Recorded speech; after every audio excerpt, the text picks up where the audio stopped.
The first day at Crestwood High was supposed to be nerve-wracking, not dangerous. But when Nia Johnson walked into the cafeteria, the whispers weren't just gossip. They were warnings. That's her. Taylor's already got her marked. Poor girl doesn't know what's coming. Nia kept her head high, gripping her tray tighter. She was used to being the new girl. The military had made sure of that. But this time was different. This time, the bullies didn't just want to humiliate her. They wanted to break her. What they didn't know: her father wasn't just another parent. He was Senior Chief Malik Johnson, U.S. Navy SEAL, and he'd spent 18 years training for battles far worse than high school. When the first threat appeared in her locker, she didn't report it. When the social media posts went viral, she didn't beg for help. And when they finally pushed too far, something will happen next in the story that you would have never imagined. From which country are you enjoying this story? Let us know in the comments, and subscribe now because this battle is just getting started. The next chapter changes everything. The first bell hadn't even rung yet, and Nia already felt the weight of 100 eyes on her back. The hallway chatter dipped as she passed, replaced by hushed whispers and poorly concealed stares. She kept her chin up, her grip tight on the strap of her backpack, but the sinking feeling in her stomach wouldn't go away. This wasn't her first time being the new girl. Military life meant moving every few years, and she was used to being the outsider. But Crestwood High was different. The way the students looked at her, like she was a puzzle they couldn't solve, or worse, a problem they didn't want to deal with, made her skin prickle. She turned the corner toward her locker, and that's when she saw them. The cheerleaders. They stood in a tight circle, laughing too loud, tossing their hair like they were in some kind of music video. At the center was Taylor Winslow, Captain, Queen Bee, and from what Nia had already heard, the most feared girl in school.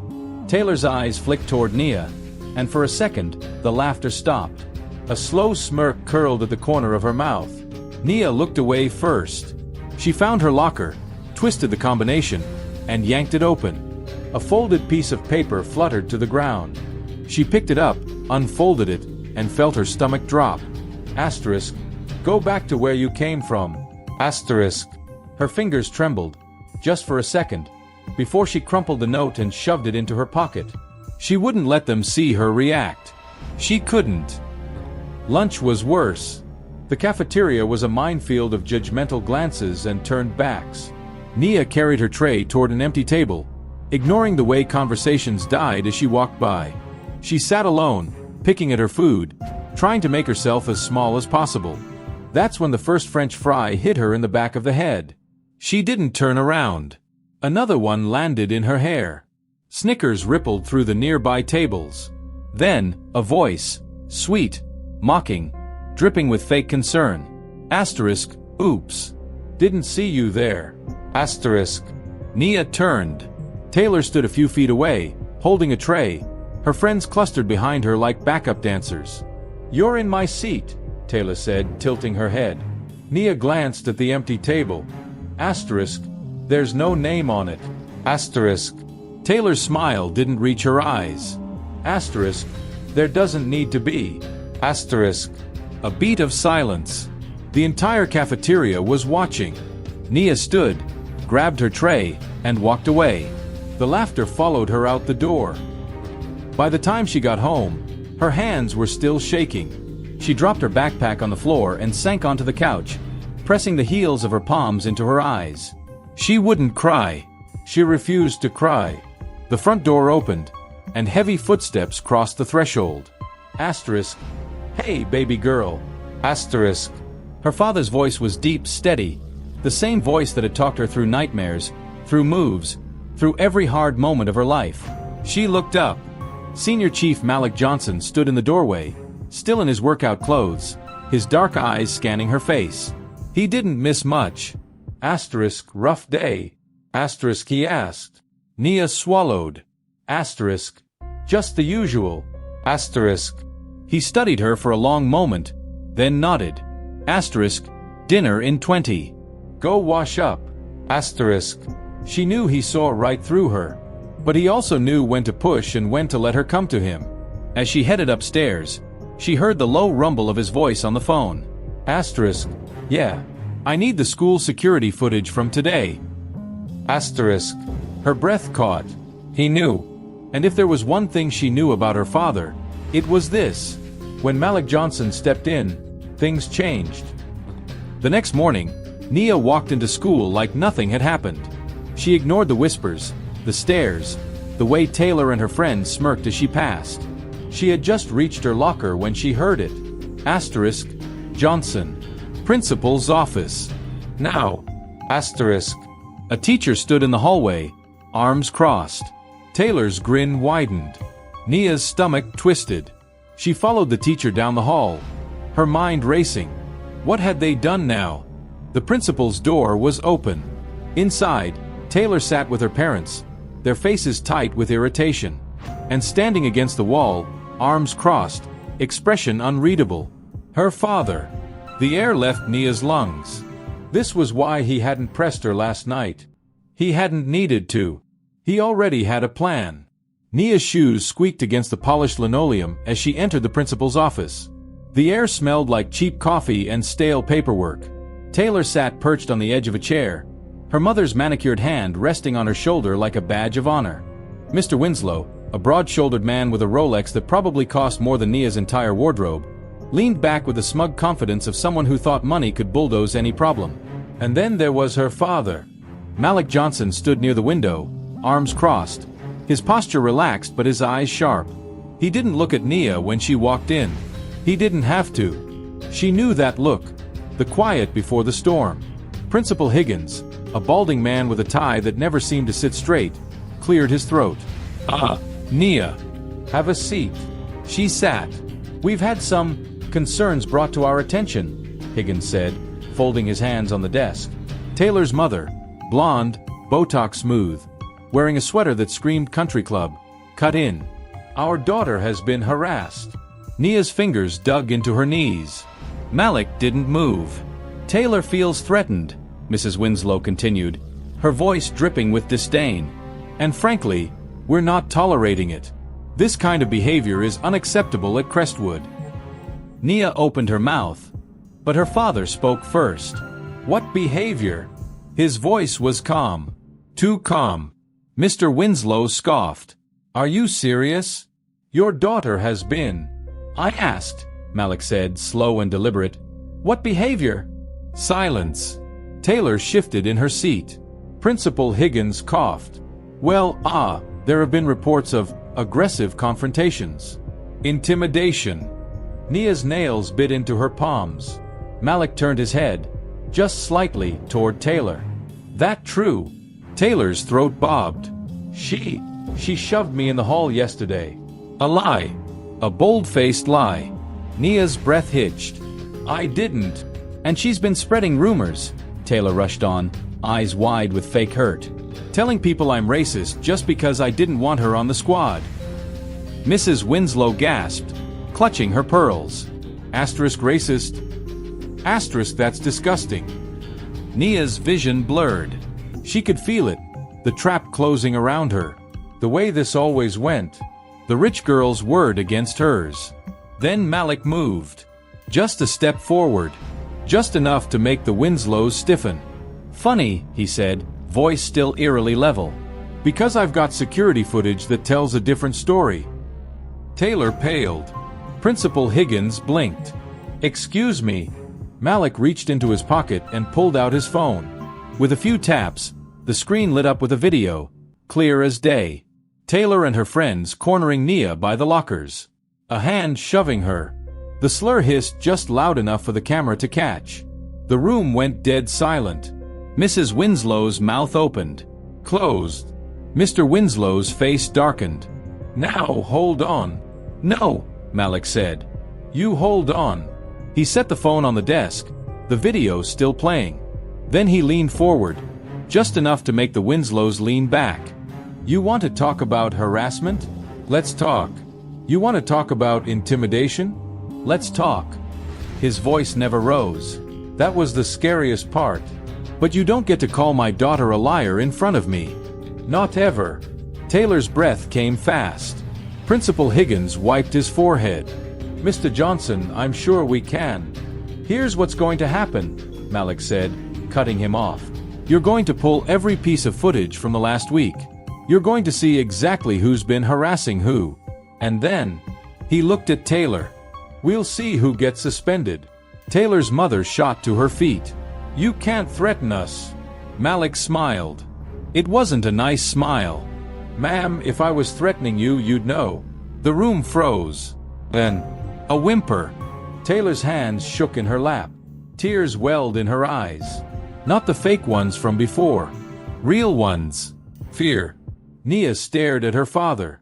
For the first time, she understood what the Navy SEALs meant when they said silent professional. Because Malik Johnson hadn't raised his voice, hadn't made a scene. But in 5 minutes, he dismantled every lie in the room. And Taylor? She looked like she was about to piss herself. The fluorescent lights in Crestwood High's administrative wing hummed with a persistent, irritating buzz that set Nia's teeth on edge as she followed the stone-faced guidance counselor down the hallway. Her stomach churned with a sickening mixture of dread and anger. She'd been in enough schools to know how this worked. When the popular kids complained, the system listened. And Taylor Winslow wasn't just popular. Her family practically owned half the town. The counselor rapped twice on the frosted glass door marked Principal Higgins before pushing it open. The scene inside made Nia's breath catch in her throat. Taylor sat demurely in one of the leather visitor chairs, her perfect blonde hair cascading over her shoulders, hands folded primly in her lap. The picture of innocence. Her parents flanked her like royal guards, her mother's designer handbag resting on the edge of the principal's desk like a declaration of status, her father's expensive cologne overpowering the small room. And then there was Nia's father.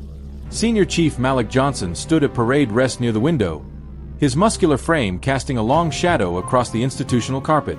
He wore his standard off-duty uniform of black jeans and a tight-fitting navy t-shirt that revealed the corded muscles of his arms. His expression was neutral, but Nia saw the telltale tick in his jaw, the one that meant he was holding back fury. "Nia," Principal Higgins said, adjusting his crooked tie. "Please sit down." The plastic chair scraped loudly against the floor as Nia sat. She kept her back straight, just like her father had taught her, and met Taylor's smug gaze without flinching. Principal Higgins cleared his throat. "We're here to discuss some serious allegations that have been brought forward." Mrs. Winslow didn't wait for him to continue. "Our Taylor has been subjected to absolutely vile harassment," she declared, her French-tipped nails tapping against the principal's desk. "We won't tolerate this kind of behavior at Crestwood." Nia's hands clenched into fists in her lap. The hypocrisy burned like acid in her throat. Mr. Winslow leaned forward, his Rolex glinting under the harsh lights. "We've heard disturbing reports about physical altercations.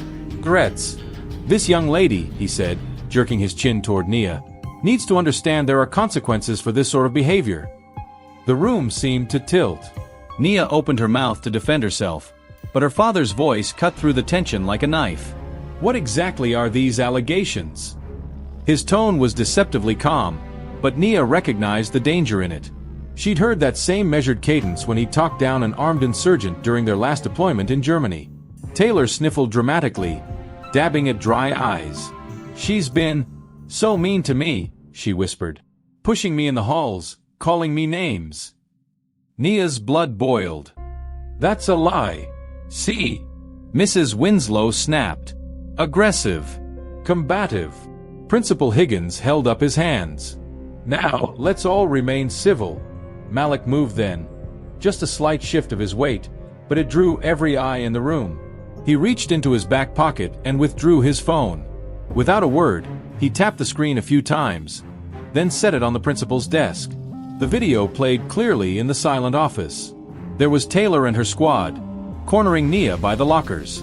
Taylor's vicious shove that sent Nia's books flying. The clear, unmistakable slur that followed. The Winslows' faces went slack with shock.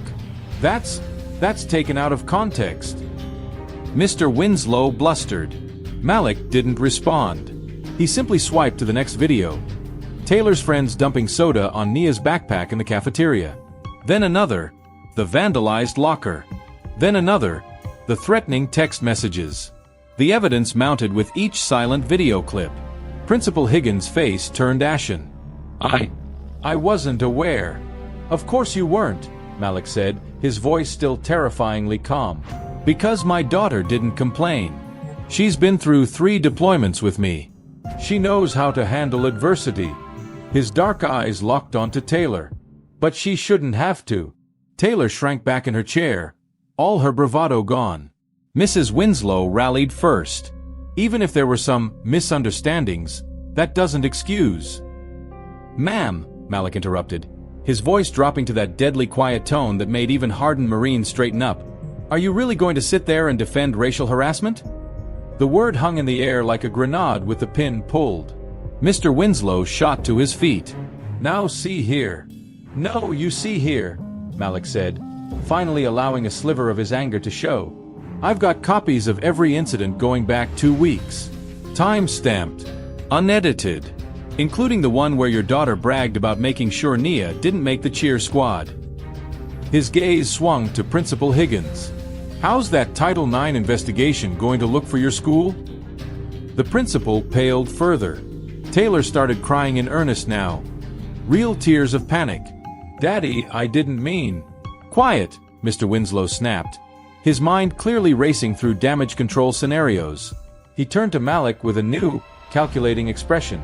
"Perhaps we can resolve this privately. No need to involve the school board or—" Malik's laugh cut him off, a short, humorless bark. "Oh, we're way past that." He picked up his phone and tapped one more button. A new video played. Taylor and her friends laughing as they defaced Nia's locker with racist graffiti. The timestamp showed it had happened just yesterday. Nia's breath caught. She hadn't even known about this. The room plunged into chaos. Principal Higgins started babbling about zero-tolerance policies. Mrs. Winslow shrieked about entrapment. Mr. Winslow tried to shout over everyone.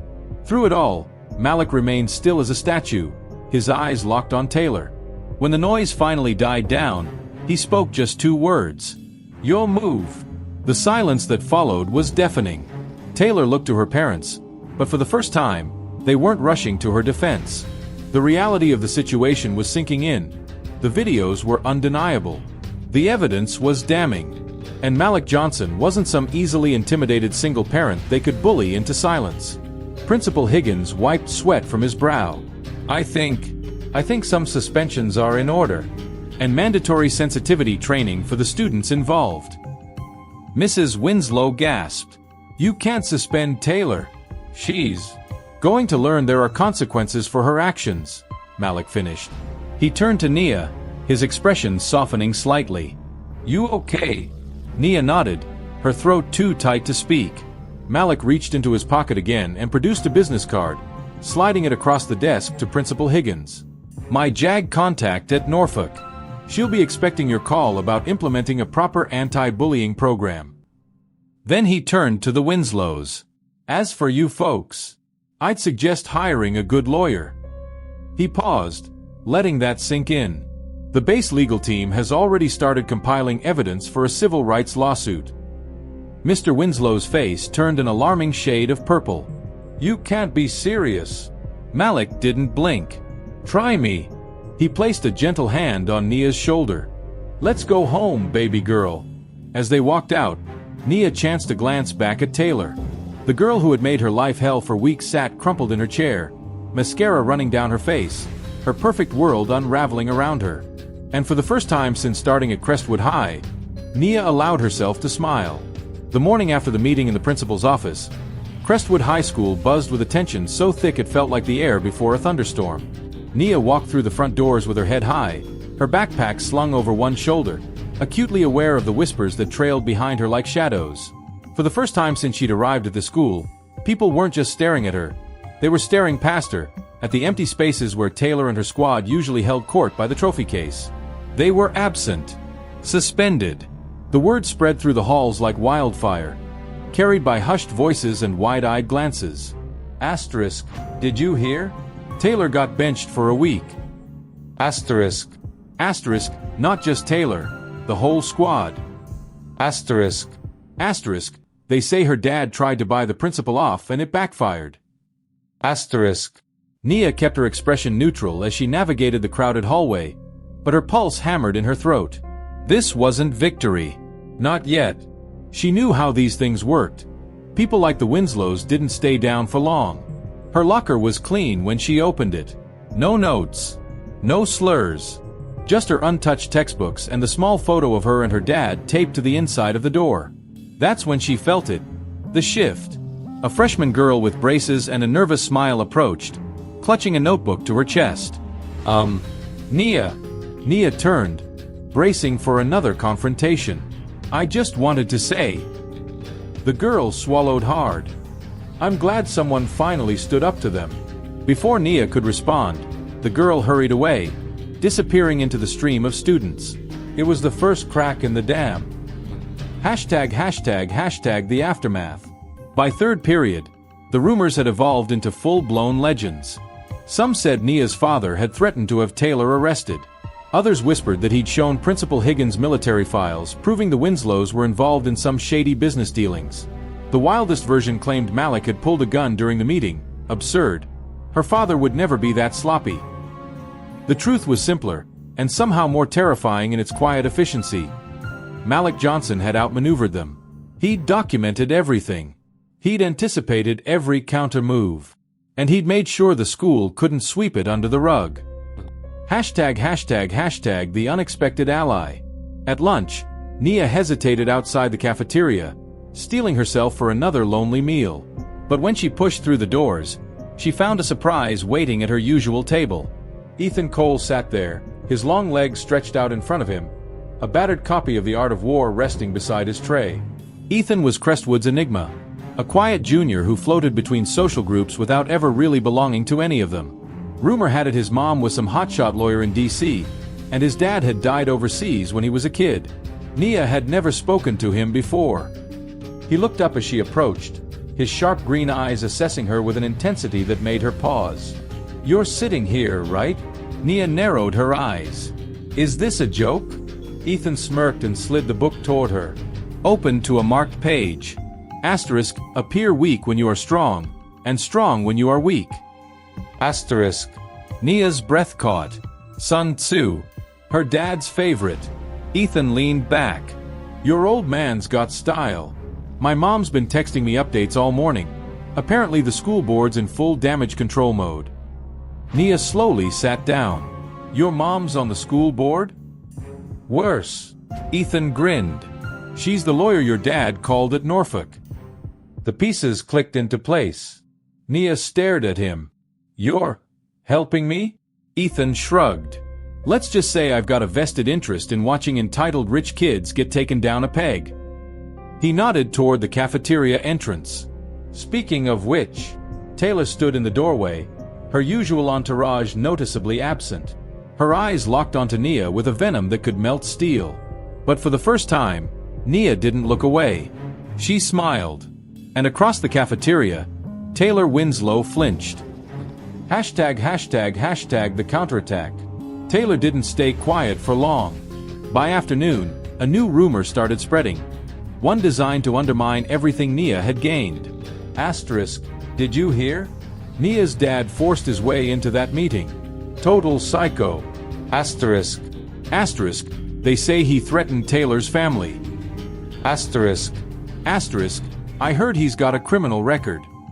Asterisk. The whispers slithered through the halls, twisting the truth into something ugly. Nia felt the tide turning again. #### Malik's past revealed.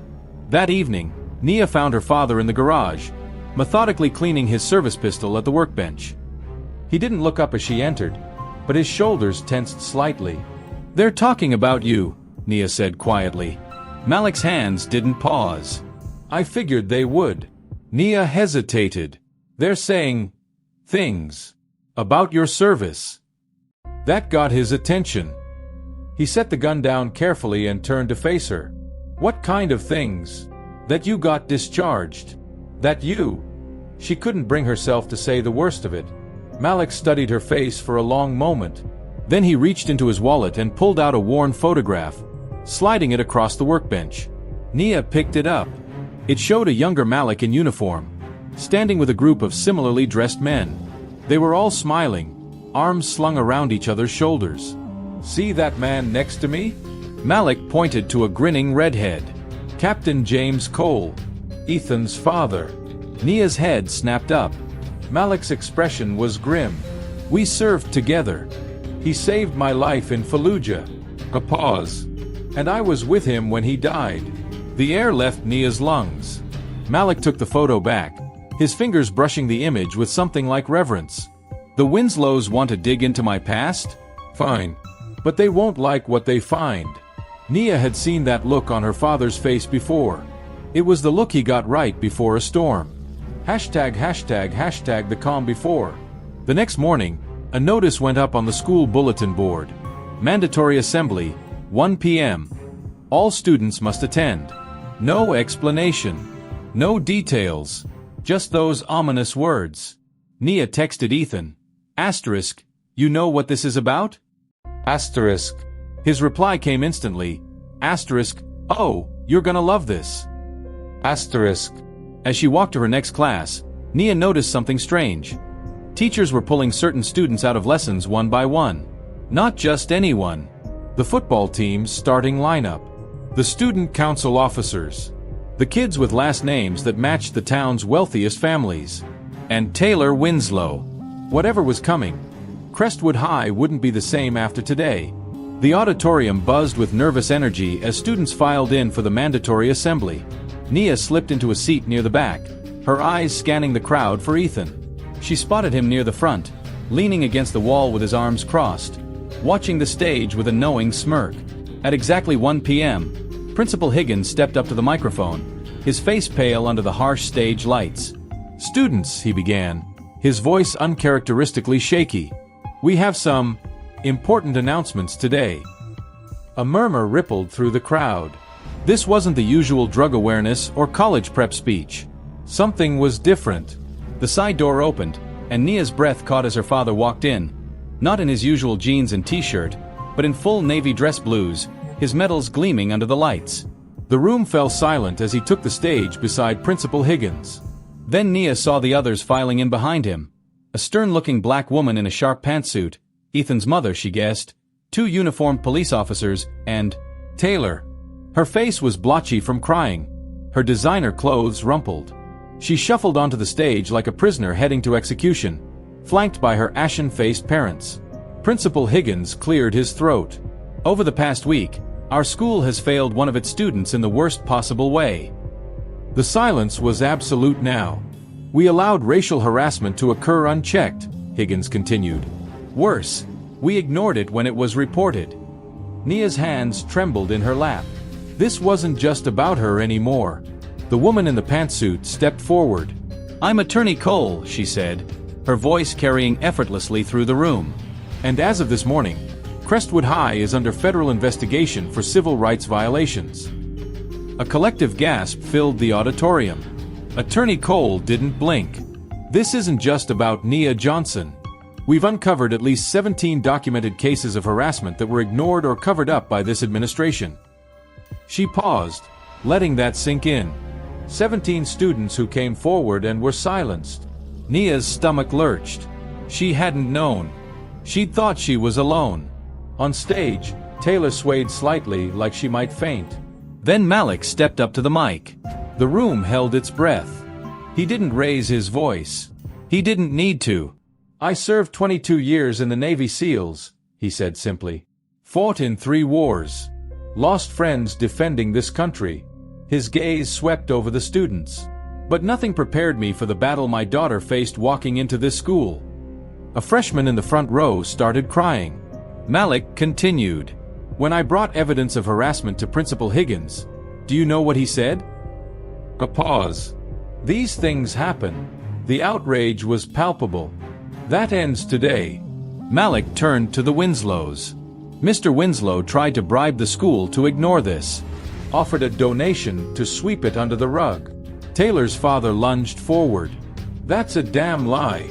Attorney Cole held up a recording device. A familiar voice filled the auditorium, Mr. Winslow's, offering Principal Higgins $50,000 to make this go away. The room erupted. Nia sat frozen, watching as the world she'd known for the past month crumbled before her eyes. Then something unexpected happened. A petite sophomore Nia barely knew stood up in the middle of the auditorium. "It wasn't just Taylor," the girl said, her voice shaking but clear. It was me too. Last year. They put my head in a toilet for dating a black guy. A beat of stunned silence. Then a football player stood. They made my cousin transfer schools after they vandalized his car with racial slurs. Another student. They started a petition to get me kicked off student council because I'm Muslim. One by one, they rose. Black students, Latino students, LGBTQ students, sharing stories Nia had never heard. Stories the school had buried. On stage, Taylor looked like she wanted to disappear. Principal Higgins wiped sweat from his brow. We'll be implementing new policies immediately. Attorney Cole cut him off. The Department of Education will be handling that now. Principal Higgins, you're suspended pending investigation. The room exploded into chaos. #### the aftermath. For the rest of the day, Crestwood High felt like a different school. Teachers walked around shell-shocked. Students clustered in hushed groups, eyeing the police officers now stationed at every entrance. Taylor was nowhere to be seen. Ethan found Nia at her locker after the final bell. So, that happened. Nia shook her head, still processing. I didn't expect all of that. Ethan leaned against the lockers. My mom's been building this case for years. Your dad just gave her the final piece she needed. Nia thought about the students who'd spoken up, the stories they'd shared. Why didn't anyone say anything before? Same reason you didn't at first, Ethan said gently. They didn't think anyone would listen. The truth of that settled heavily on Nia's shoulders. ### the Winslow's downfall. That evening, the local news broke the story. Prominent Crestwood businessman under investigation for bribery attempt at local high school. The camera showed Mr. Winslow being led out of his office in handcuffs, his expensive suit rumpled, shouting about setups and conspiracies. In the background, Taylor and her mother watched from their Mercedes, their perfect lives unraveling in real time. Nia's father stood beside her as they watched the broadcast.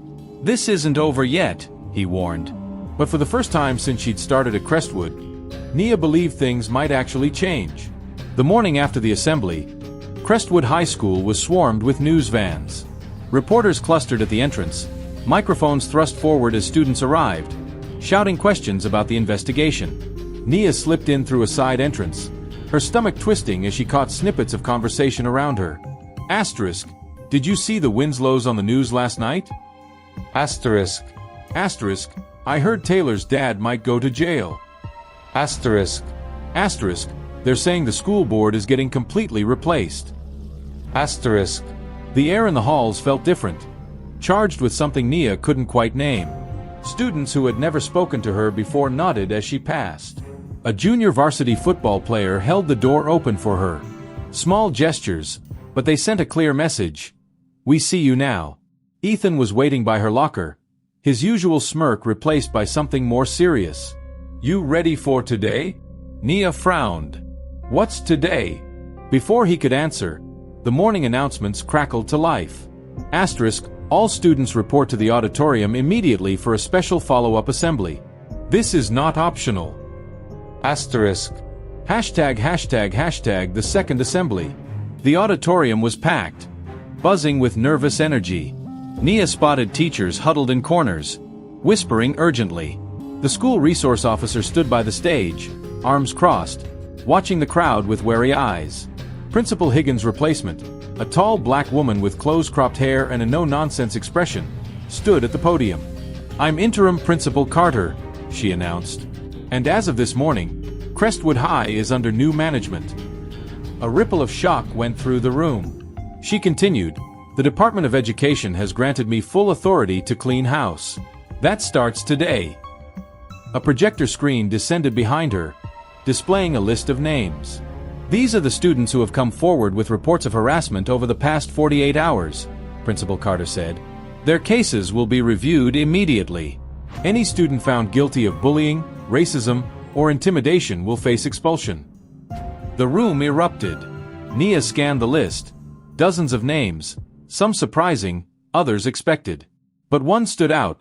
Taylor Winslow, multiple counts, including racial harassment and intimidation. Then the screen changed. A second list appeared. Faculty and staff names. "These are the adults who failed you," Principal Carter said, her voice cutting through the noise. "They are suspended effective immediately pending investigation." The gasps were louder this time. Coach Reynolds. Mrs. Whitaker from the front office. Even the beloved history teacher, Mr. Daniels. Nia turned to Ethan. "This is insane." He leaned closer. "It's just the beginning." #### Taylor's gamble. Nia didn't see Taylor all morning. Rumors swirled. She transferred schools. Her family had fled town. She was under house arrest. But at lunch, Nia looked up from her tray to see Taylor standing hesitantly at the edge of her table. The cafeteria fell silent. Taylor's usual confidence was gone. Her designer clothes were rumpled. Her hair pulled back in a simple ponytail instead of its usual perfect waves. Dark circles shadowed her eyes. "Nia," she said, voice barely above a whisper. "Can we talk?" Every instinct told Nia to say no. But something in Taylor's expression, something raw and broken, made her pause. Ethan tensed beside her. "Don't." Nia stood slowly. 2 minutes.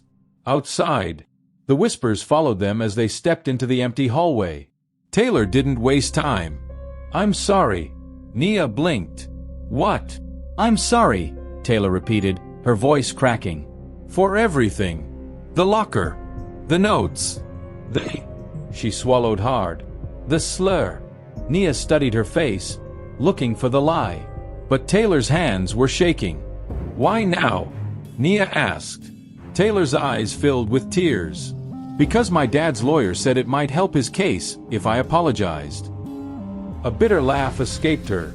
"But also because I saw the news last night. All those other kids who came forward.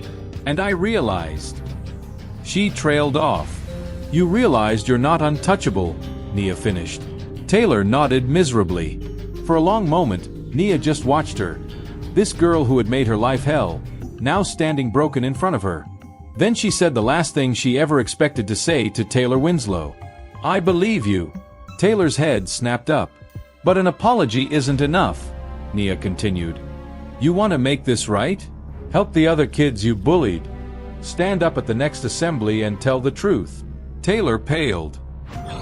"Can't. Then your apology means nothing." Nia turned to leave. Taylor grabbed her arm. "Wait." She took a shaky breath. "Okay. I'll do it." Nia nodded. "Prove it." ###the media storm. By afternoon, the story had gone national. Elite high school rocked by systemic racism scandal. The New York Times. Navy SEAL father takes on corrupt school system. Washington Post. Students speak out. We were silenced for years. CNN. Nia's phone blew up with interview requests. Her father screened them all, allowing only one. A sit-down with a respected black journalist from PBS. That evening, as they prepared to leave for the interview, Malik pulled Nia aside. "You don't have to do this," he said gently. "It's okay if you're not ready." Nia thought about the other students, the ones who had suffered longer than she had, the ones still too scared to speak up. "I'm ready," she said. ###the interview. The PBS crew set up in their living room, cameras carefully positioned. The journalist, a kind-eyed woman named Ms. Bennett, smiled warmly at Nia. "This isn't an interrogation," she assured. "Just tell your truth." And Nia did. She talked about the loneliness of being the new girl, the sting of racist comments, the fear of walking into school each day. But she also talked about hope, about the students who had stood up with her, about Principal Carter's reforms, about Taylor's unexpected apology. Then Malik spoke, about his military service, about the values he'd instilled in Nia, about the moment he realized his daughter was fighting a battle he hadn't prepared her for. The most powerful moment came unexpectedly, when Ms. Bennett asked, "What would you say to other students experiencing what you went through?" Nia didn't hesitate. "Speak up, even if your voice shakes, because someone will listen." Malik reached over and squeezed her hand, his eyes shining with pride. ###the aftermath. The interview aired 2 days later to massive viewership. Suddenly, Nia and Malik weren't just local figures. They were symbols of a much larger conversation about racism in schools. Donations poured in for Crestwood's new anti-bullying initiative. The school board was completely overhauled. Taylor, true to her word, gave a tearful public apology at the next assembly, and to everyone's shock, named other students who had participated in the harassment. But the most surprising development came on Friday afternoon, when Nia was called to Principal Carter's office. A Marine colonel stood waiting beside the principal's desk. "Nia," Principal Carter said warmly, "this is Colonel Briggs. He'd like to speak with you about something important." The colonel extended his hand. "Your father's reputation precedes him. And after seeing how you've handled yourself this past week, well, the Naval Academy would be lucky to have you." Nia's breath caught. The colonel smiled. "We have a special prep program for promising students. I think you'd be perfect for it." For the first time since she'd arrived at Crestwood, Nia allowed herself to imagine a future beyond these halls, one where her voice mattered. As she left the office, her phone buzzed. A text from Ethan. Asterisk. "Told you it was just the beginning." Asterisk. Nia smiled. He was right. The Naval Academy prep program letter arrived on crisp ivory paper with embossed lettering, its weight in Nia's hands feeling heavier than its physical mass. Colonel Briggs had been serious. The invitation outlined a summer immersion at Annapolis, followed by a mentorship track that could fast-track her application. Her father stood by the kitchen window, watching her reaction carefully. "Well?" he finally asked. Nia traced the embossed seal with her thumb. "It's everything you've ever wanted for me." Malik's brow furrowed. "Not everything I want. Everything you want. That's what matters." She hesitated. The past month had rewritten her understanding of herself, of what she could endure, what she could change.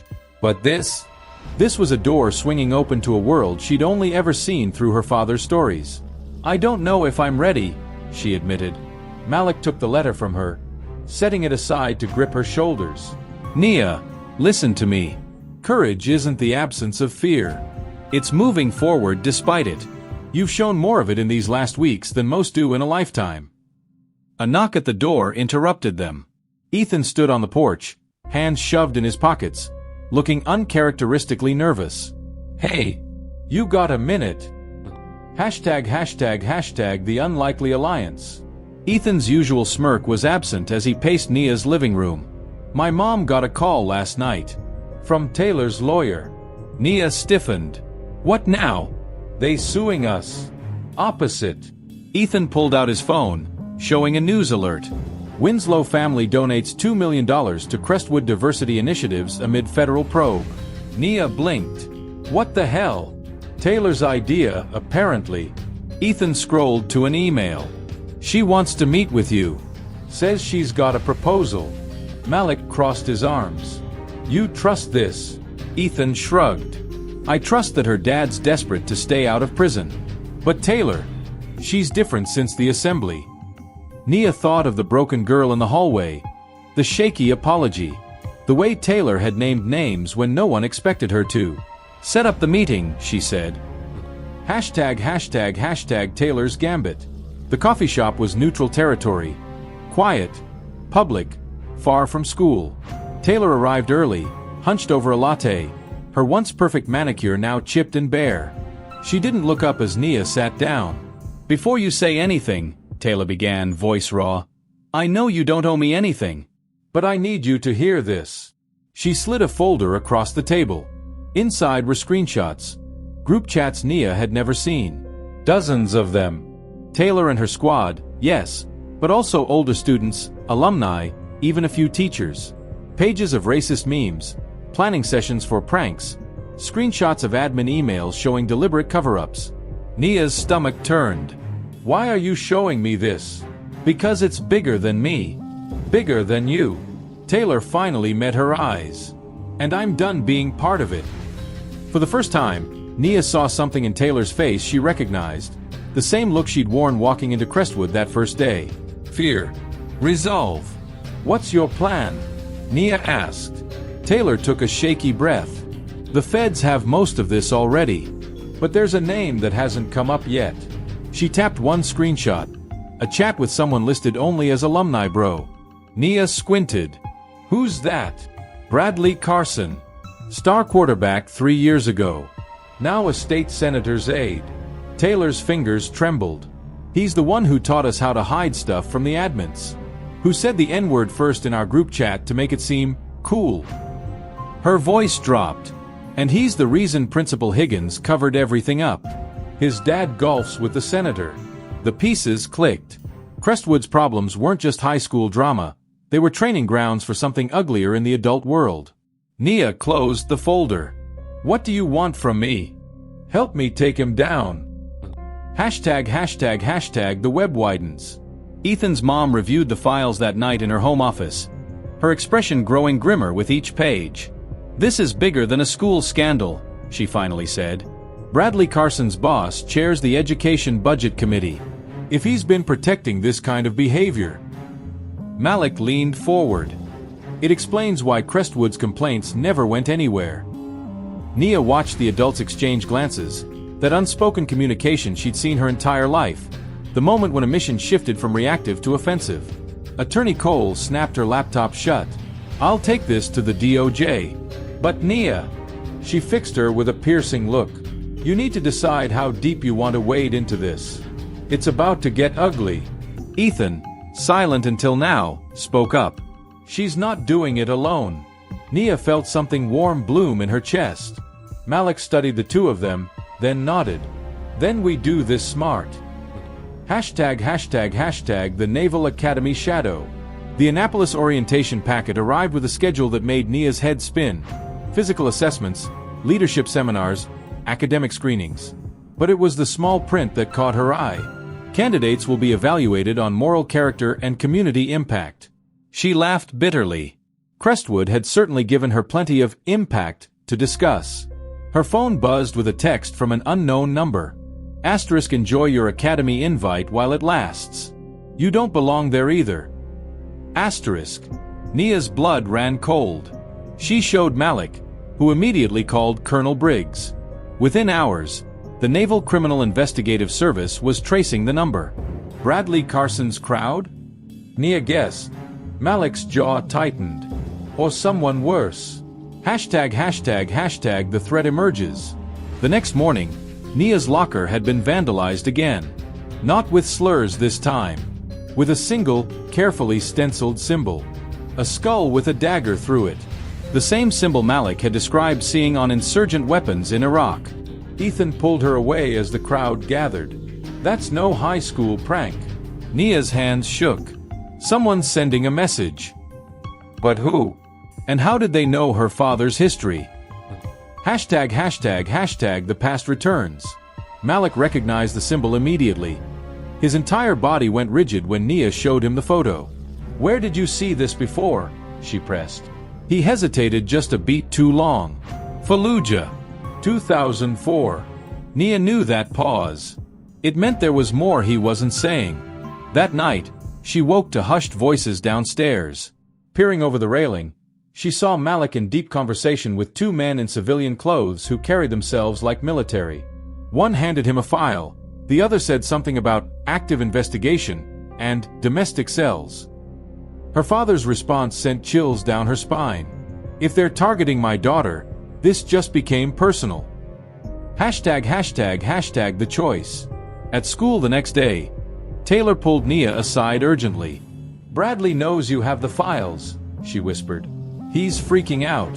Says he has friends who can make problems go away. Nia thought of the skull symbol. The NCIS investigation. Her father's midnight meeting. Tell him to try, she said coldly. Taylor grabbed her arm. You don't understand. These aren't just rich kids. They're connected. Nia finished. Yeah, we figured that out. She pulled free and walked away, but Taylor's warning echoed in her mind.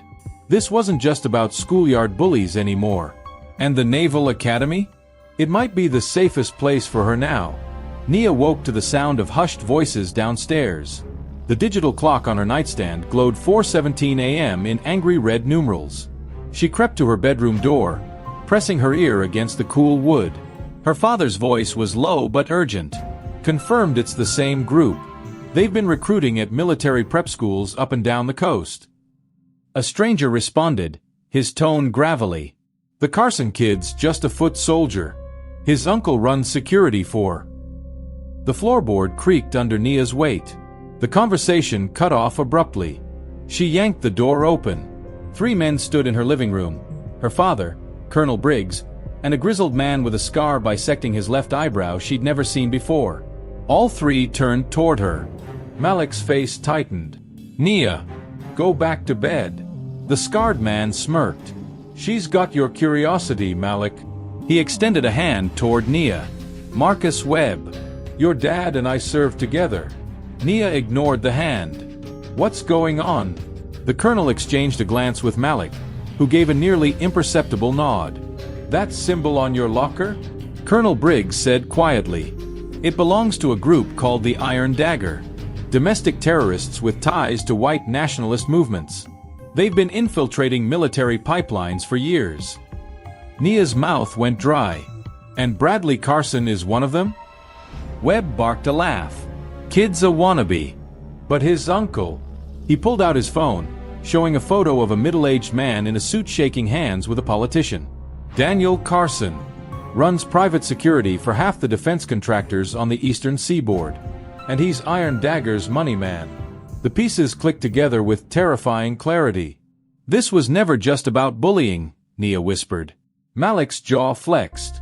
"They recruit at places like Crestwood. Kids with connections with privilege. Test their loyalty with hate crimes. The stronger the target, the better the recruit," Nia finished, stomach churning. Colonel Briggs stepped forward. "Nia, this makes your Naval Academy opportunity even more critical. We need people with your..." He hesitated. "My what?" Nia challenged. "Your moral compass," the colonel said simply. #### the trap. Taylor waited by Nia's locker before first bell, her face pale. "You didn't listen," she hissed. Nia spun the combination lock. "I don't take orders from Nazis." Taylor flinched. "Bradley's not. Just their useful idiot?" Nia yanked open the locker. "Tell me something. When they had you writing racist notes, did you ever wonder why?" Taylor's mouth opened, closed. Nia leaned closer. "They were testing you, seeing how far you'd go. And you passed." The blood drained from Taylor's face. A shadow fell across them. Ethan stood there, holding 2 coffees. "We've got company." Down the hall, Bradley Carson held court outside the principal's office, mid-20s now, but still looking every inch the Crestwood golden boy in his tailored suit. Alumni visiting day, supposedly. His eyes locked onto Nia's with chilling recognition. Ethan pressed a coffee into her hand. "NCIS has 2 agents posing as substitute teachers today. Your dad's watching the parking lot." Nia took a steadying breath. "Then let's give them a show." #### the confrontation. Bradley intercepted Nia at the water fountain between classes. "Nia Johnson," he said, all smarmy charm. "Heard you're following in Daddy's footsteps." She didn't break stride. "Get better material, Carson." He grabbed her arm. "You think you're special? A little diversity higher." His breath smelled like mint and something bitter. "The Academy will eat you alive." Nia wrenched free. "Funny.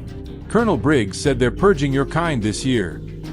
Bradley's mask slipped, just for a second, revealing something vicious beneath. "You have no idea who you're messing with." From the corner of her eye, Nia saw Ethan subtly recording on his phone. "Enlighten me," she challenged.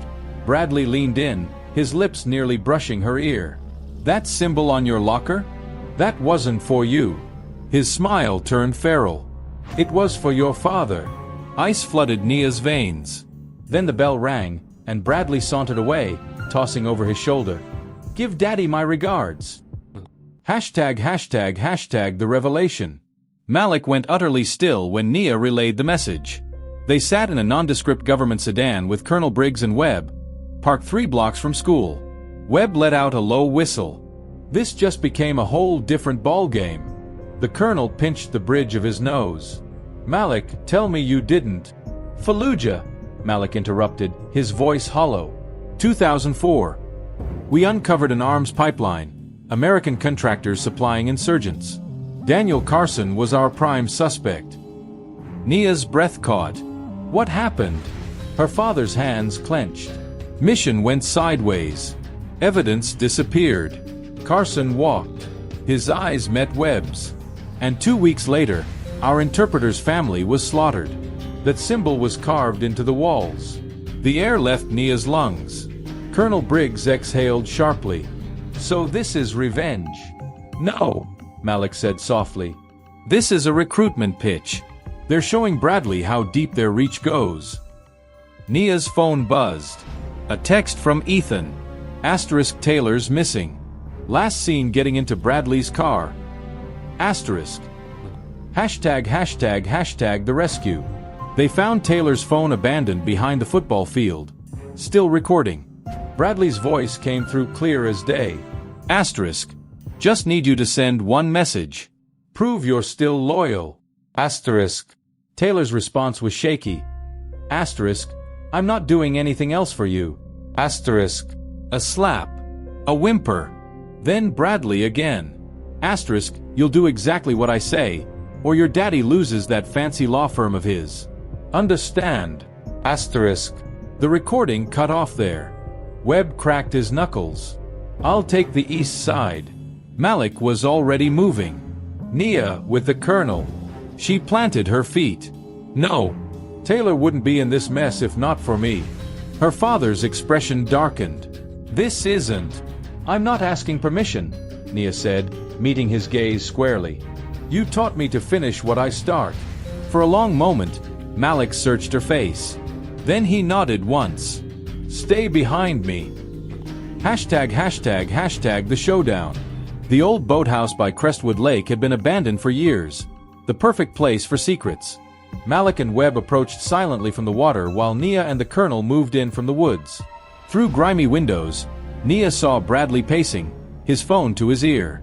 Asterisk. Just need more time. She'll cooperate. Asterisk. Taylor sat tied to a chair, one eye swelling shut. Nia's blood boiled. Then everything happened at once. Malik kicked in the door. Webb had Bradley in a chokehold before he could blink. The colonel secured Taylor while Nia scanned for other threats. Bradley gasped against Webb's arm. You don't know who you're.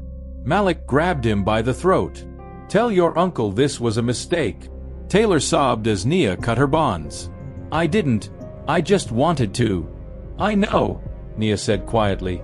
Sirens wailed in the distance. Bradley laughed, blood trickling from his split lip. You think this changes anything? The network's bigger than one old SEAL and his. Malik's fist cut him off. Hashtag the aftermath. NCIS took Bradley into custody on kidnapping charges. Taylor was rushed to the hospital, her parents hysterical. And Nia?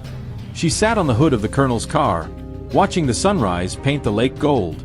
Malik joined her, his knuckles bruised. You okay? Nia thought about the symbol on her locker, about Taylor's swollen face, about Bradley's smug superiority. No, she admitted, but I will be. Her father pulled her close. That's my girl. Hashtag the invitation. 3 days later, the formal Naval Academy prep acceptance arrived, along with a handwritten note from Colonel Briggs. Asterisk, the fight's bigger than you know. We need warriors who understand the battlefield isn't always overseas. Asterisk. Nia folded the note carefully. She knew what she had to do.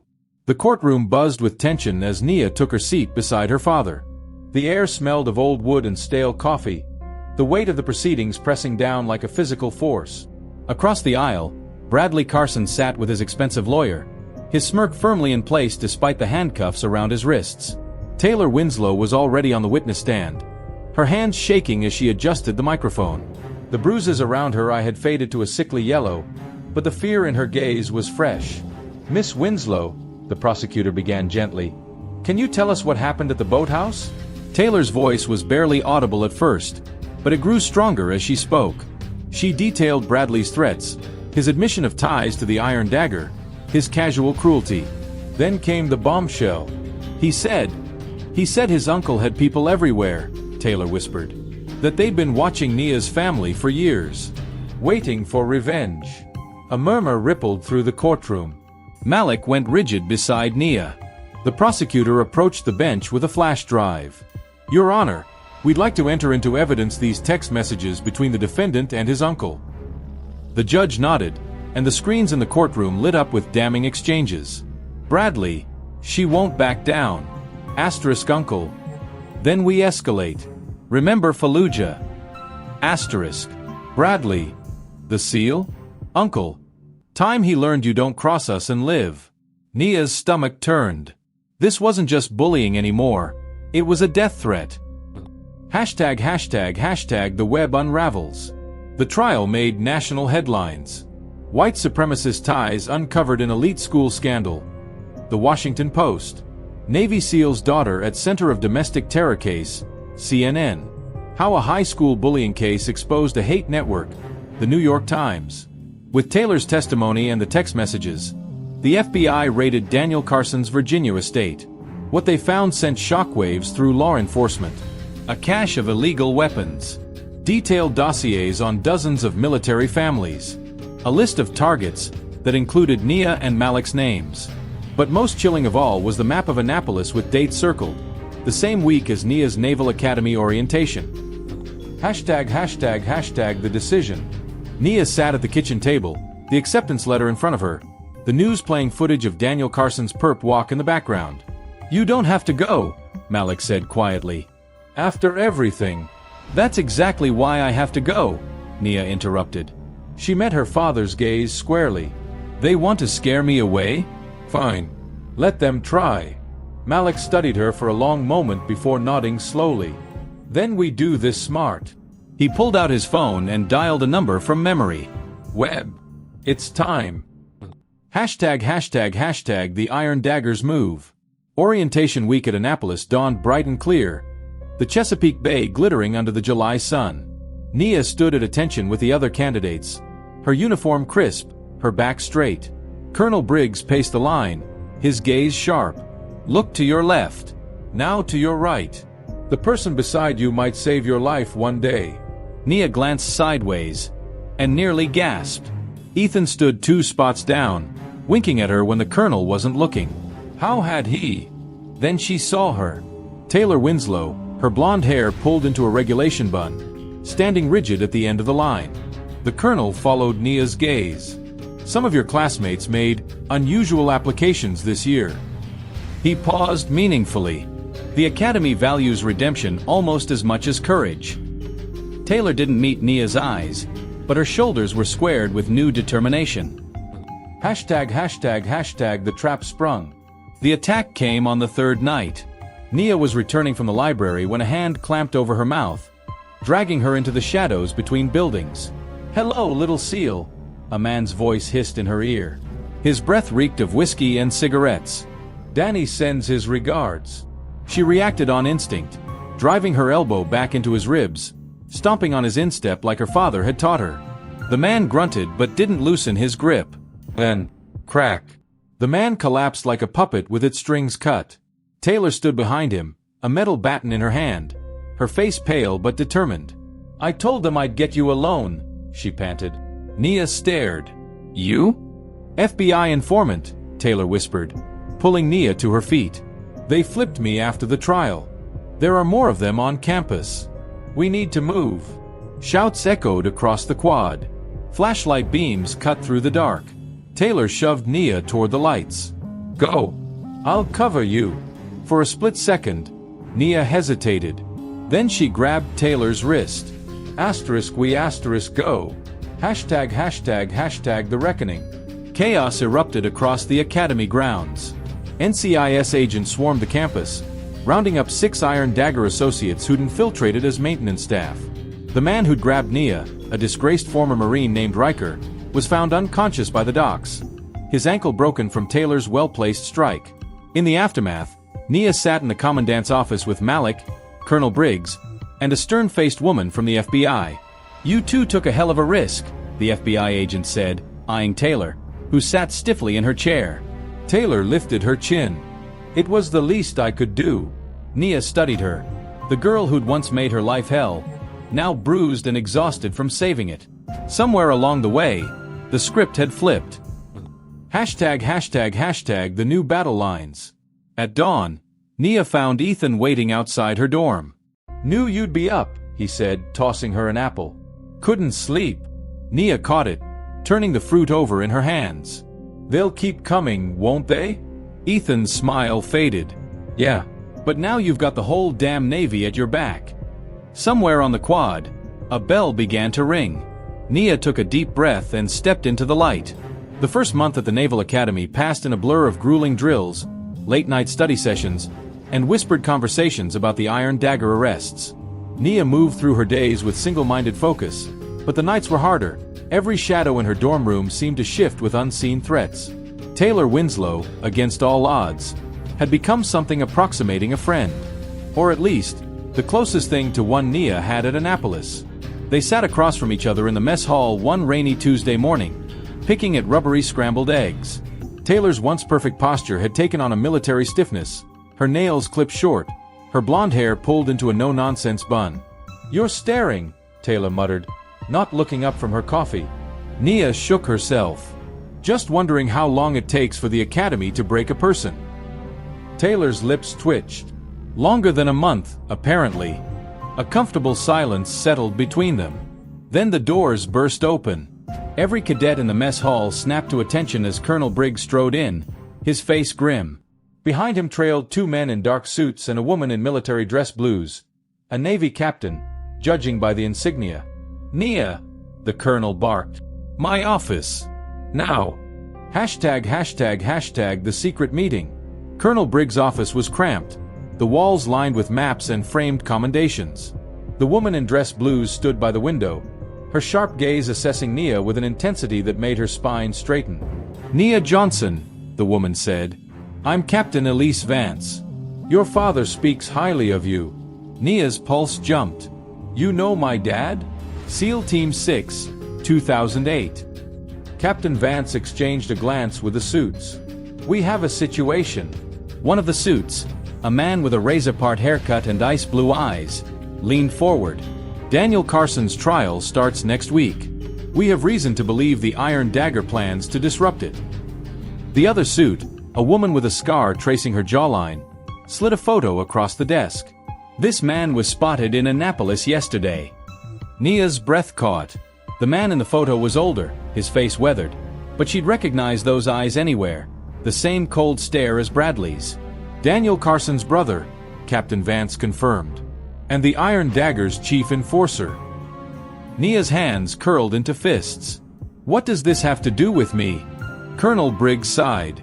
"They've made it personal, Nia. And your father." Captain Vance took over. "Your father has gone off-grid. We think he's tracking Carson's brother himself." The room tilted. Nia had seen Malik in combat mode before, had heard the stories from his teammates. But this was different. This was vengeance. ###, the hidden files. Ethan waited in Nia's dorm room when she returned, his usual smirk absent. "You look like hell," he observed. Nia tossed her cap onto the bed. "You hacked into the Academy's servers yet?" Ethan blinked. "That's oddly specific. I need everything you can find on a Captain Elise Vance. And any mission files involving my dad and a Carson before 2010. Ethan whistled low. "Going full conspiracy theorist, huh?" Nia met his gaze evenly. "They're hiding something, and I'm done being kept in the dark." To his credit, Ethan didn't argue. He just pulled out his laptop and got to work. 2 hours later, Nia stared at a heavily redacted mission report on the screen. Operation Iron Veil, Fallujah, 2004. Team Lead, Senior Chief Malik Johnson. Objective, Disrupt Arms Pipeline, see Addendum B. Casualties, 2, 1 Kia, 1 WIA. Asterisk Aftermath. Asset compromised. Op scrubbed.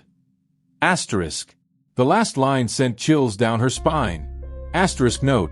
Local contractor Daniel Carson identified as primary facilitator. No actionable intel obtained. Asterisk. Ethan tapped a key, pulling up another file. A news article from 2006. Defense contractor cleared of wrongdoing in missing weapons case. The photo showed a younger Daniel Carson shaking hands with a senator. And standing in the background, barely in frame, Captain Vance. Nia's stomach dropped. This goes way deeper than we thought, Ethan murmured. #### the visitor. Nia was pulling night guard duty when the stranger approached.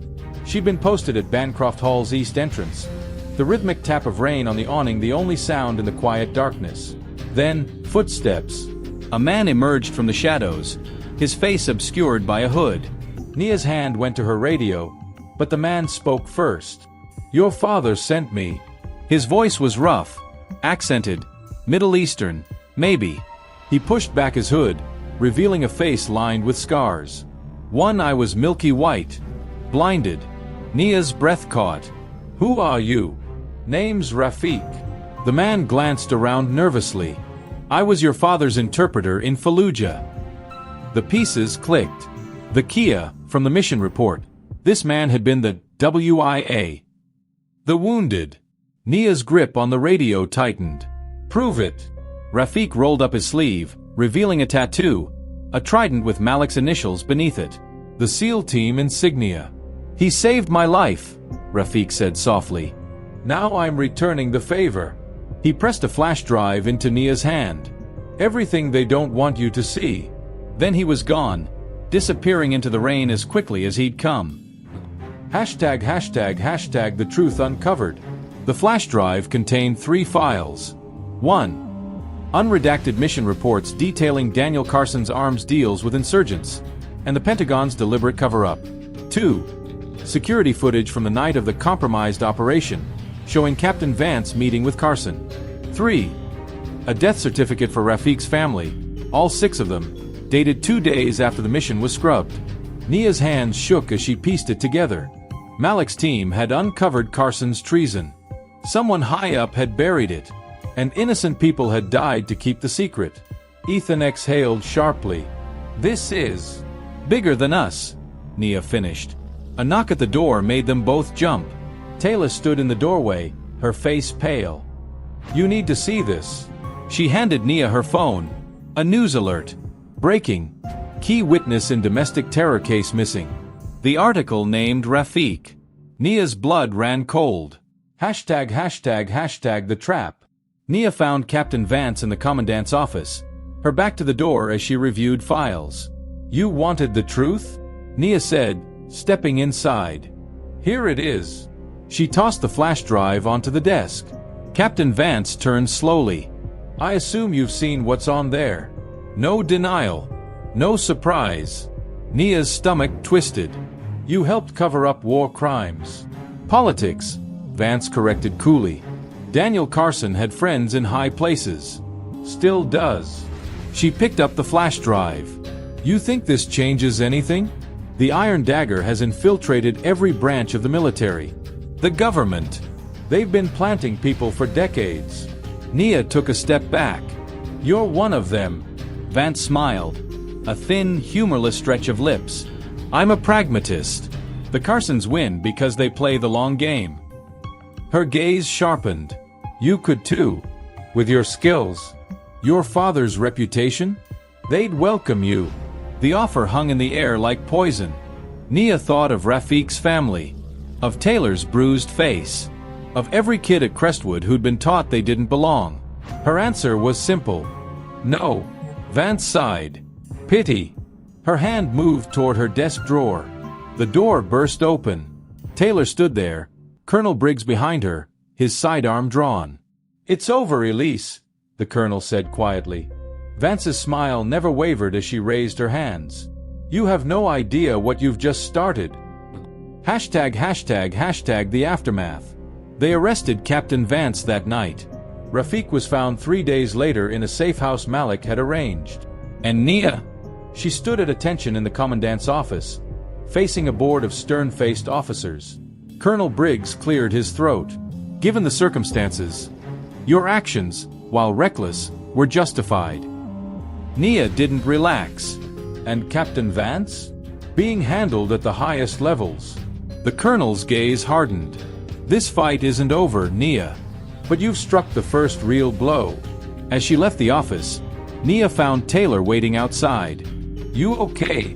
Taylor asked. Nia thought about the flash drive.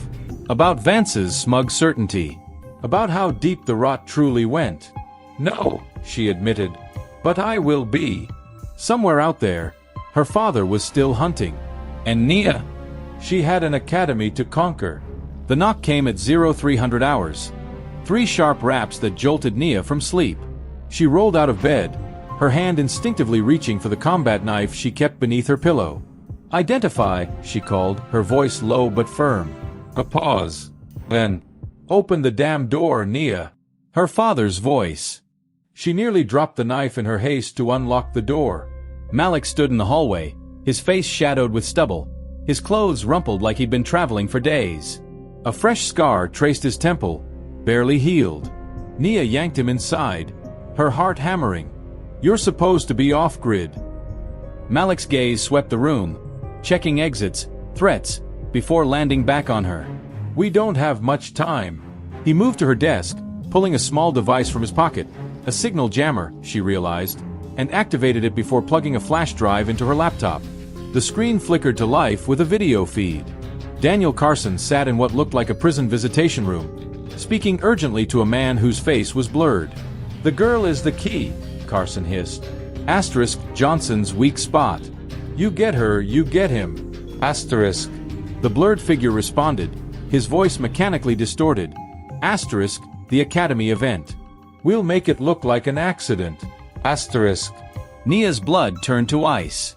What event? Malik's jaw tightened. The Admiral's review next week. Every first-year midshipman participates. The video cut to another location, a warehouse where armed men inspected what looked like explosive vests. Nia's breath came faster. We have to warn. Can't. Malik shut the laptop with a snap. This came from a black site interrogation. Doesn't exist officially. He gripped her shoulders. I need you to listen carefully. The Iron Dagger has people inside the Academy. Inside NCIS. This goes all the way to the Senate Armed Services Committee. A cold realization settled over Nia. That's why you went dark. You couldn't trust anyone. Malik nodded grimly. Except you. #### the plan. By 0500, they'd assembled their unlikely team in Ethan's dorm room. Nia, Malik, Ethan, and Taylor, who kept glancing at Malik like she expected him to throw her out. Malik ignored her, focusing on the blueprints Ethan had pulled up. The Admiral's review is here. Dewey Field. He pointed to choke points. They'll hit during the formation change at 1,400 hours. Ethan whistled low. That's alarmingly specific intel. Source is reliable, Malik said tersely. Nia studied the plans. We can't cancel the event without tipping them off. Exactly. Malik pulled 4 earpieces from his pocket. So we let them make their move, and we'll be ready. Taylor, who'd been silent until now, spoke up. Why are you telling me this? All eyes turned to her. Malik's gaze was unreadable. Because you've got the best access to the cheer squad's review schedule. And the attackers will need uniforms to get close. Taylor paled. You want to use me as bait. I want to use your access, Malik corrected. But yes. To everyone's surprise, Taylor nodded. What do you need? #### the preparation. The next 5 days passed in a blur of covert planning. Nia and Ethan trained with Malik in an abandoned warehouse off campus, running drills until their muscles screamed.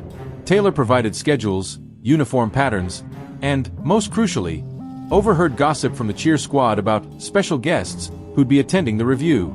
On the 6th day, as dawn broke over the Chesapeake, Nia found Malik staring at an old photo, the same team shot he'd shown her weeks earlier. Rafiq took this, he said quietly. 2 hours before the ambush. Nia studied the faces, younger versions of her father, Webb, and others she didn't recognize. All smiling, all alive. What really happened that day, she asked. Malik's thumb brushed over the image. We found Carson's ledger. Names of every official he'd bribed, every weapon he'd diverted. "We were exfiltrating when Vance called us back," said command needed visual confirmation. His voice turned to gravel. It was a setup. The house was rigged. Rafiq's brother died shielding me from the blast. Nia's chest ached. And Carson walked because Vance covered for him. Worse. Malik's eyes darkened. She promoted him. Gave him contracts worth millions. All while he was building the Iron Dagger's domestic network. The pieces clicked into place. Why this was so personal. Why Malik had gone off-grid. Nia squeezed his hand. "We stop them tomorrow." #### the review. Admiral's Review Day dawned clear and bright. The kind of weather that made the Academy's white stone buildings gleam.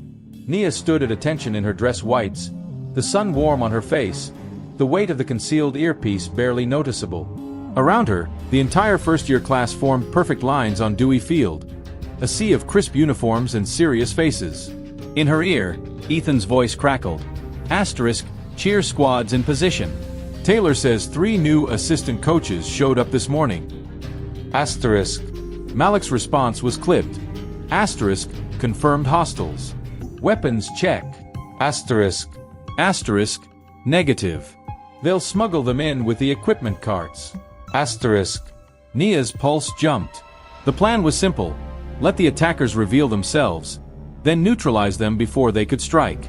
Risky, but the only way to expose the full network.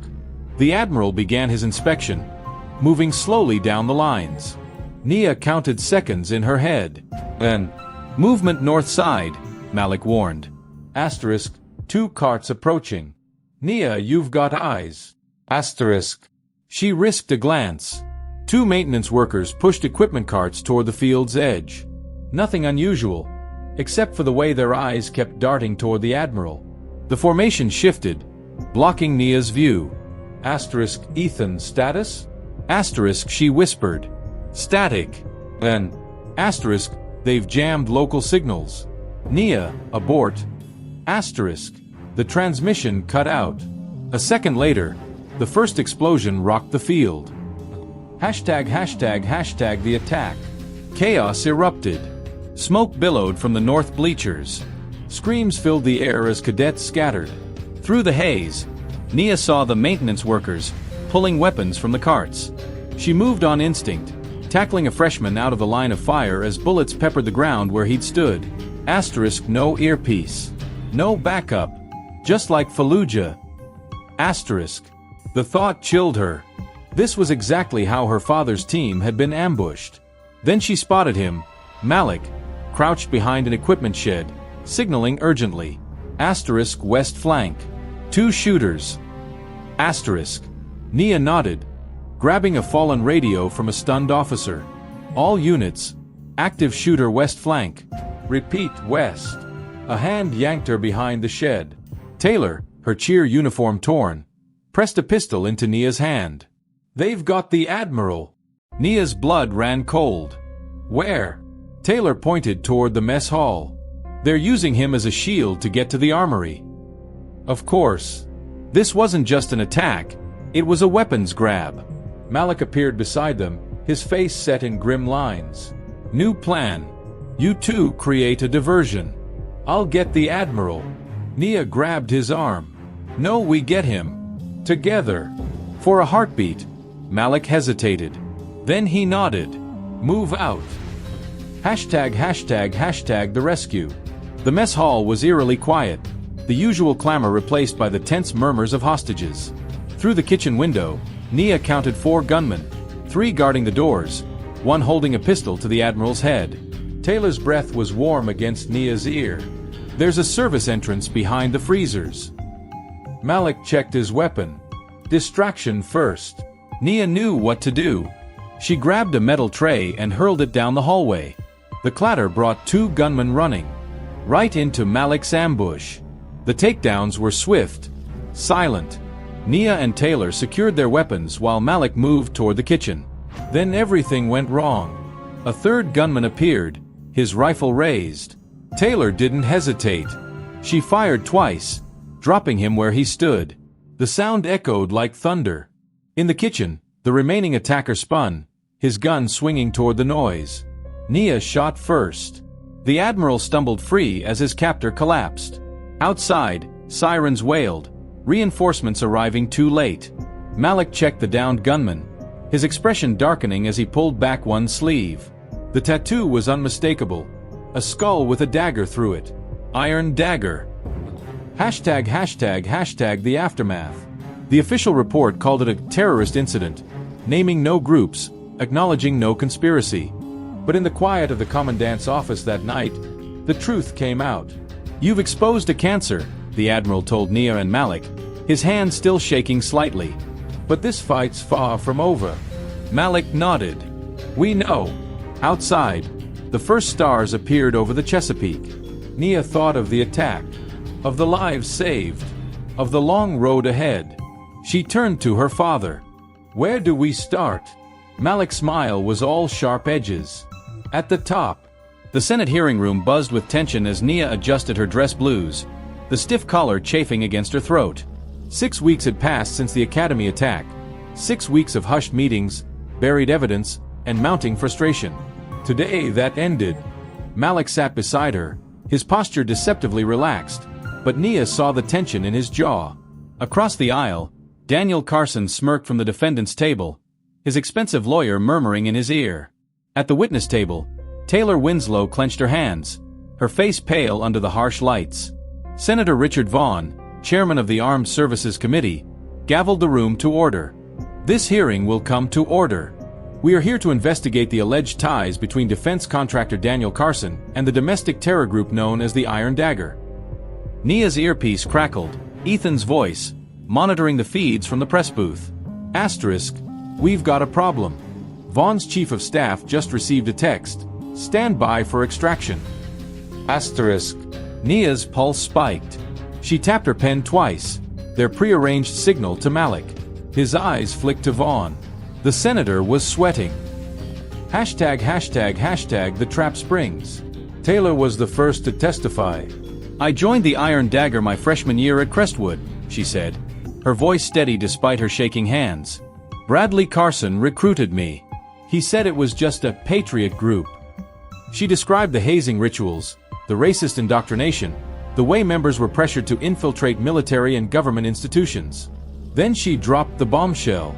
"My uncle is Senator Vaughn." The room erupted. Vaughn shot to his feet. "This is slander." Malik stood slowly, his movement drawing every eye. "Then you won't mind showing us your phone, Senator." A beat of silence. Vaughn bolted for the door. ###the chase. Chaos erupted. Security tackled Vaughn as Malik and Nia pursued Carson, who'd made a break for the service entrance.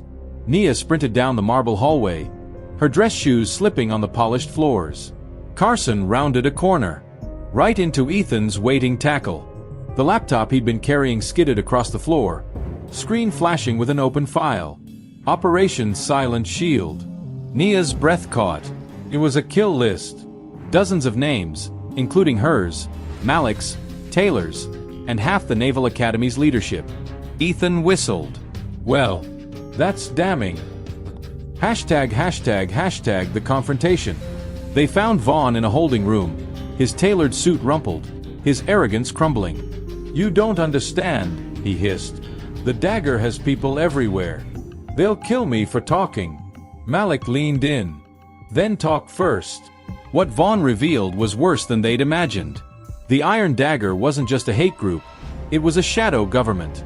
Former generals, senators, COs, all working to radicalize the military from within.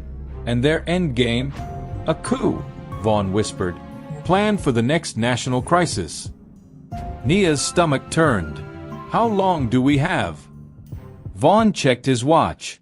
"They move tonight." ###the war room. The Pentagon briefing room hummed with frantic energy as Admiral Cole, Ethan's mother, coordinated the response.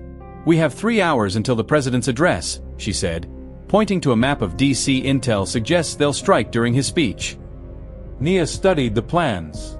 "They'll need inside access." "Which they have," Malik said grimly. He pulled up a security roster. These are the agents assigned to the event. Nia spotted the tattoos before anyone else. Tiny daggers inked behind ears, barely visible in the photos. Iron dagger. Admiral Cole made the call. We go dark. No comms, no paper trail. Captain Vance's arrest spooked them. They'll expect digital surveillance. Malik handed Nia an earpiece. Old school works fine. #### the showdown. The White House lawn glittered under floodlights as the president prepared to address the nation. Nia, disguised as a press aide, scanned the crowd. East balcony, 2 hostiles, Malik murmured in her ear. South lawn, sniper nest, Ethan countered. They moved in sync, neutralizing threats with silent efficiency. Then, Nia, behind you, She spun to find Daniel Carson, his face twisted in rage, a pistol raised. Time slowed. She dove left as the shot rang out. Malik tackled Carson to the ground. The struggle was brutal, silent. Carson fought like a cornered animal, his fingers clawing for Malik's eyes. Then Nia's taser found his ribs. Carson convulsed, his last words a snarl. The dagger never dies. ### the aftermath. The headlines told the story. Mass arrests uncover domestic terror plot. Senator Vaughn implicated in coup attempt. Naval Academy cadets credited with thwarting attack. At Annapolis, life resumed its rhythm, but nothing was the same. Taylor, now officially under witness protection, transferred to West Point under a new name. Ethan got recruited by the NSA. And Nia? She stood at attention as Admiral Cole pinned the Navy and Marine Corps medal to her uniform. Your father would be proud, the Admiral murmured. Nia glanced to the sidelines, where Malik watched with quiet pride. He is. ### the new mission. Graduation day dawned bright and clear. Nia adjusted her white cap, her commission papers already signed. SEAL officer candidate, just like her father. Malik stood beside her at the ceremony, his own uniform bearing the weight of decades of service. You sure about this? He asked. Nia thought of the battles fought, the lessons learned, the enemies still lurking in the shadows. It's not over, she said simply. Malik nodded, clasping her shoulder. Then let's get to work. As the Navy hymn swelled, Nia Johnson, once the new girl, the outcast, the target, took her first step into the long war ahead. And for the first time, she knew with absolute certainty, she belonged.